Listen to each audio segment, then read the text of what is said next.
నాలంటే ధైర్యం కావాలి. కల రూపం దాల్చాలంటే దాన్ని నిజం చేసుకునే నిబద్ధతుండాలి. ఎన్ని అవరోధాలు ఎదురైనా అధిగమించగలిగే ఆత్మవిశ్వాసం చూపాలి. ఏ కాలమైనా రంగమైనా సరే ఏదో చెయ్యాలన్న తపనే ఆ వ్యక్తిని ముందుకు తీసుకెళ్తుంది. ఇలా ముందుకు తీసుకుపోతున్న వాళ్లలో ఒకరు షణ్ముఖ సాయినాథ్. ఇంతకీ ఆయన ఎంచుకున్న రంగమేంటి, చేస్తున్న పనేంటో తెలియాలంటే ఈ స్టోరీ తప్పకుండా చూడాల్సిందే.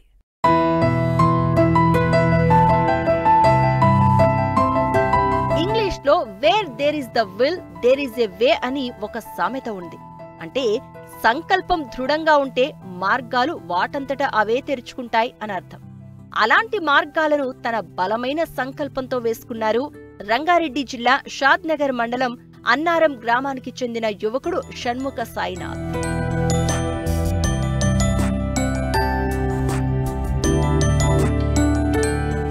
షణ్ముఖ సాయి చదివింది ఎంఎస్సి మెరైన్ బయాలజీ. కొన్నాళ్ల పాటు నేషనల్ ఫిషరీస్ బోర్డులో ఉద్యోగం చేశారు. అయితే తను మత్స్యకార కుటుంబానికి చెందడం, ఇటు చదువు ఉద్యోగంలో ఉన్న అనుభవంతో సొంతంగా ఫామ్ పెట్టుకోవాలని, తనతో పాటు మరికొంతమందికి ఉపాధి కల్పించాలి అనుకున్నారు. ఇందుకోసం రంగారెడ్డి జిల్లా షాద్నగర్ మండలం అన్నారం గ్రామంలో తన 10 ఎకరాల వ్యవసాయ భూమిలో కొరమేను చేపల పెంపకం, కొరమేను పిల్లల ఉత్పత్తి చేస్తున్నారు. ఇందుకోసం 3 పెద్ద పెద్ద చెరువులు తవ్వించారు. పిల్లల బ్రీడింగ్ కోసం చిన్న చిన్న గుంటలను తవ్వి కొరమేను పిల్లల ఉత్పత్తి చేస్తున్నారు. ఉత్పత్తైన పిల్లలను రేరింగ్ యూనిట్స్లలో పెంచుతున్నారు. ఆ పిల్లను రైతులకు అమ్ముతూ అవి మార్కెట్కు వచ్చే వరకు వారికి అందుబాటులో ఉంటూ సలహాలు సూచనలు ఇస్తున్నారు. అయితే ఇప్పుడు నేషనల్ ఫిషరీస్ బోర్డుతో అనుసంధానమై ప్రపంచంలో అంతరించిపోతున్న చేప జాతులు, అలంకరణ చేపల ఉత్పత్తిని చేపడుతున్నారు.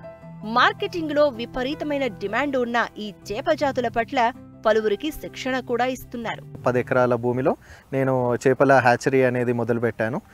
ఫుడ్ ఇతర తినే చేపల రకాల్లో కూడా చేప పిల్లలను అనేది 6 రాష్ట్రాలకి సప్లై చేస్తూ హ్యాచరీ అనేది నడిపిస్తున్నానండి. ఇక్కడ ప్రధానంగా మనము కొరమేను హ్యాచరీ అనేది చేశాము. కాకపోతే ఇప్పుడు మనం ఉన్న తరంలో ఉన్న ఈ ప్రస్తుత పరిస్థితుల్లో కొరమేను అనేది చాలా ఎక్కువ మోతాదులో రైతులు పండించడం వల్ల దాని రేట్ అనేది ధర అనేది కొంచెం హెచ్చు తగ్గులు ఉన్నాయండి. సో దానివల్ల కొరమేను అనేది చాలామందికి లాభదాయకమైంది, కొంతమందికి నష్టంగా అయిందండి.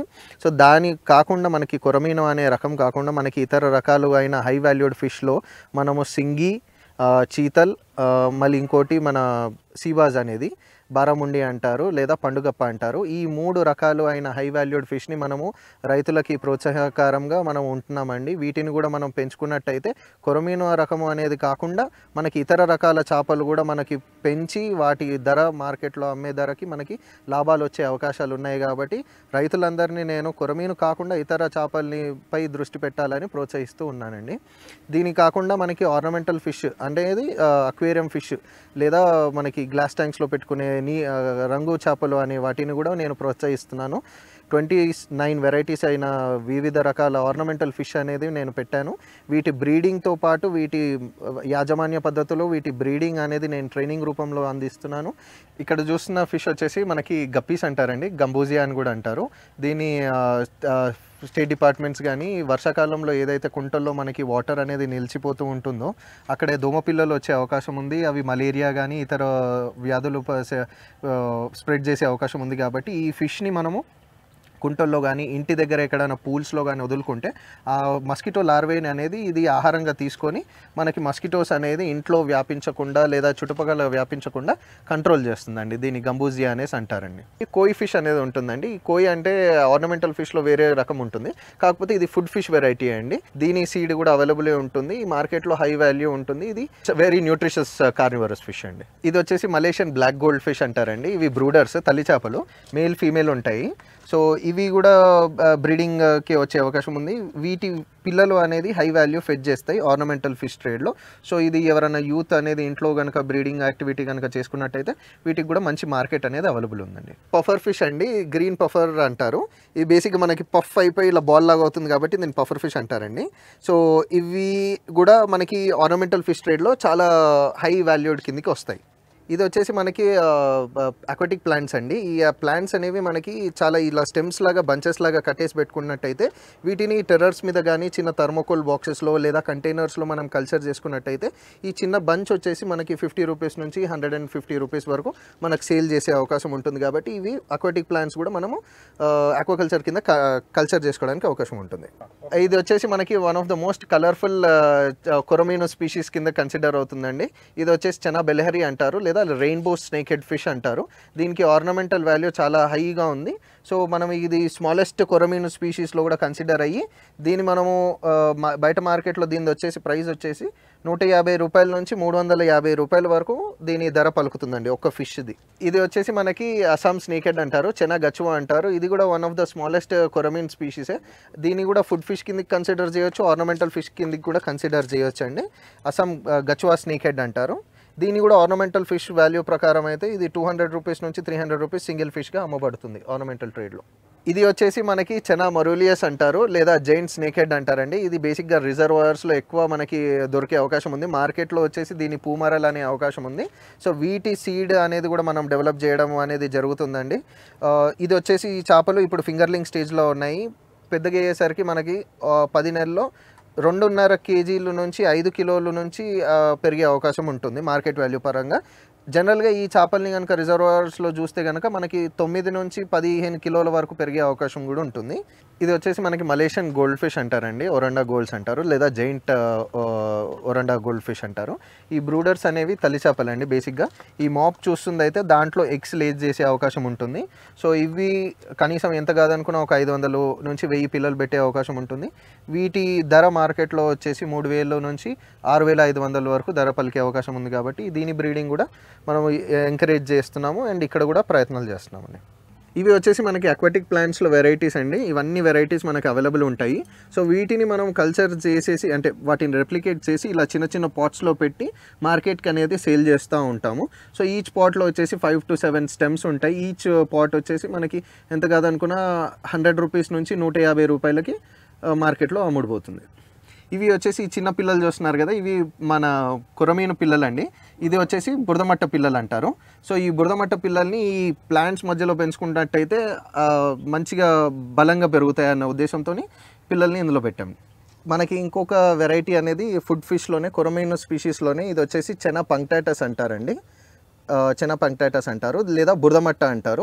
ఈ కొరమీను అనేది మనకి 50 గ్రాముల నుంచి 100 గ్రాముల వరకే పెరిగే అవకాశం ఉంటుంది. దీని పిల్ల కూడా మనకి అవైలబుల్ ఉంటుంది. కాకపోతే దీని మార్కెట్ వాల్యూ అనేది చాలా హై ఉంటుందండి. ఎందుకంటే అవైలబిలిటీ అనేది చాలా తక్కువ ఉండడం వల్ల మార్కెట్ వాల్యూ అవైలబిలిటీ అనేది హై ఉంటుంది.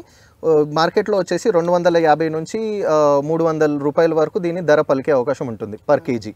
మనకి యూనిక్ ఫిషెస్ ఆఫ్ ఇండియాలో ఇది మీరు చూడబోయే రకం డానియోనెల్లా పైరపస్ అంటారండి. ఇది one of the world smallest fish species అండి. మీరు చూస్తున్నది చిన్న చేప పిల్లలు కాదు, అడల్ట్ సైజ్ అవే. సో ఇది వరల్డ్ స్మాలెస్ట్ ఫిష్ కింద కన్సిడర్ అవుతుంది and one of the rarest fish అండి. ఎందుకు రేరెస్ట్ ఫిష్ అంటున్నానంటే ఇప్పుడు ఉన్న మనకి వాతావరణ ప్రకారం వీటికి అంతరించిపోయే జాతి కిందికి వచ్చేస్తున్నాయి. సో ఇవి మళ్ళీ ఇంకో కొద్ది రోజుల తర్వాత కొద్ది సంవత్సరాల తర్వాత కనుమరుగయ్యే అవకాశం ఉంది. కాబట్టి ఇక్కడ అవగాహన కోసం మన రివర్స్ని ప్రొటెక్షన్ చేసుకోవడం కోసం నేను ఇది అనేది డిస్ప్లేకి ఉంచాను. ఇది వరల్డ్ స్మాలెస్ట్ ఫిష్ డానియోనెల్లా పైరపస్ అంటారు వీటిని. వాటి శరీరం గ్లాస్ లాగా ఉంటుంది and you can see all the organs, అంటే వాటి శరీర భాగాలు స్పష్టంగా కనిపిస్తాయండి చూస్తే కనుక. ఈ ట్యాంక్లో వచ్చేసి మనకి స్పాటెడ్ మురే ఈల్స్ ఉన్నాయండి. Spotted moray eels are one of the catadromous fish. సముద్రం నుంచి రివర్స్కి వచ్చేసి అక్కడ గుడ్లు పెట్టడం అనేది జరుగుతుంది. ఎప్పుడైతే సముద్రం నుంచి మనకి రివర్స్లోకి వస్తుందో దీన్ని పట్టుకొని కన్జంప్షన్ ఫుడ్ ఫిష్ కింద కన్సిడర్ చేసి కన్జంప్షన్కి కూడా వాడుతూ ఉంటారు. కాకపోతే మనం ఇక్కడ ఆర్నమెంటల్ వాల్యూ కిందకి మనం ఇది చూసాము. One of the most beautiful striking coloured spotted moray eels అండి మనకి. ఇక్కడ మనకు చూసేది మళ్ళీ ఇంకొక యూనిక్ ఫిష్ అండి. దీని పైప్ ఫిష్ అంటారు. సిగ్నాథిడే ఫ్యామిలీ కిందకి వస్తుంది. ఫ్రెష్ వాటర్ పైప్ ఫిషెస్ అంటారు. జనరల్గా మనకి పైప్ ఫిషెస్ కానీ సముద్రంలో ఉంటాయి, కాకపోతే ఇది ఒకటి ఫ్రెష్ వాటర్ రకం అనమాట. సో దీంట్లో మనకి ఏంటంటే ఇది దోమ పిల్లల్ని అనేది బాగా కన్జ్యూమ్ చేస్తుంది లేదా డాఫ్నియా మొయినా అనేది కన్జ్యూమ్ చేస్తుంది. ఇది యునీక్ బాడీ కలిగిందండి, థ్రెడ్ లాగా కనిపిస్తుంది. But it is one of the most unique fishes in the world అంటారు. So this is also one of the unique and rare fish that is available with us. మారుతున్న కాలానుగుణంగా శాస్త్రీయబద్ధంగా చేపల ఉత్పత్తి చేస్తూనే అనుబంధ రంగాలను ఎన్నుకుని సమీకృత వ్యవసాయాన్ని చేస్తున్నారు సాయినాథ్. దేశీ వరి రకాల సాగుతో పాటు పండ్ల తోటలు, కూరగాయలు సాగు చేస్తూనే నాటుకోళ్లు, బాతులు, దేశీ ఆవులు, మేకల పెంపకం చేపడుతున్నారు. ఇందులో ఒక వ్యవస్థ నుండి లభించే ఉత్పత్తులు, వ్యర్థాలు మరో వ్యవస్థకు వనరులుగా మారి పెట్టుబడులుగా ఉపయోగపడతాయి.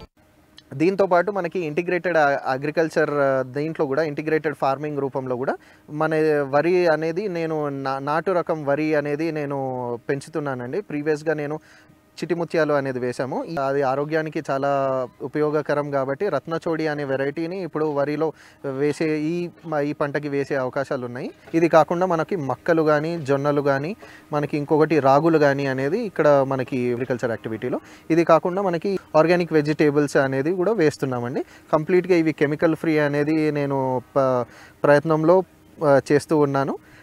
మనకి పండ్ల తోటల్లో వచ్చేసి మనకి రామ్ఫల్ కానీ, సీతాఫల్ కానీ, మనకి బంగన్పల్లి అనే మామిడి రకాల తోటలు ఉన్నాయండి. ఇది కాకుండా మనకి నేటివ్ వెరైటీ అని తైవాన్ జామ కాకుండా నేటివ్ వెరైటీ అనేది రుచికరంగా ఆరోగ్యానికి చాలా బెనిఫిషియల్గా ఉండేది నాటు జామకాయ రకాలు కానీ, మళ్ళీ కాలా జామున్, బ్లాక్ జామున్ వెరైటీ కూడా మనకి అందుబాటులో ఉందండి. నేను మన తెలంగాణ గవర్నమెంట్కి అభినందనలు ప్రకటిస్తున్నాను. ఎందుకంటే ఇన్లాండ్ ఫిషరీస్లో మన తెలంగాణ గవర్నమెంట్కి మొదటి స్థానం కలిగింది.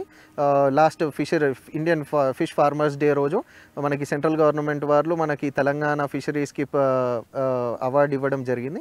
ఒకవైపు చేప పిల్లల ఉత్పత్తిని చేస్తూనే మరోవైపు మిశ్రమ వ్యవసాయం చేపట్టారు సాయినాథ్.